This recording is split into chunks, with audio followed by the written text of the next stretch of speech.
মুজিব তো মারা যায় নাই, মুজিব নিহত হয়েছে একটা সেনা অভ্যুত্থানে ঘটাকালে।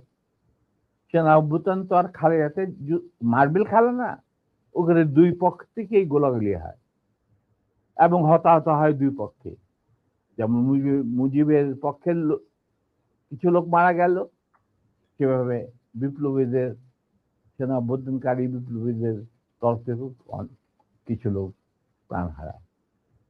এটাই বাস্তবতা। কিন্তু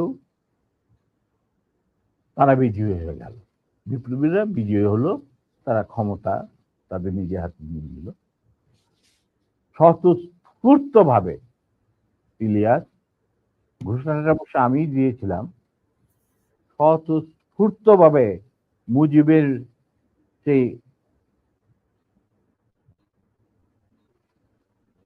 মৃত্যুর খবর জানার পর আর বাকশালের পতনের খবর জানার পর লাখো লাখো লোক, মানে দেশের রাস্তা ঘাট, গঞ্জ, শহর, বন্দর, নগর, গ্রাম, সবাই আনন্দ মিছিল বের করলো। আমরা তো এই সমস্ত লোকজনকে ডেকে নিয়ে আসিনি, স্বতঃস্ফূর্ত ভাবে লোকজন। আর যে সমস্ত রাজনৈতিক নেতা বা দলগুলো আন্ডারগ্রাউন্ড ছিল, তারাও জনসমর্থন নিয়ে রাস্তায় চলে আসে। এইভাবেই জনস্বীকৃতি পেয়েছিল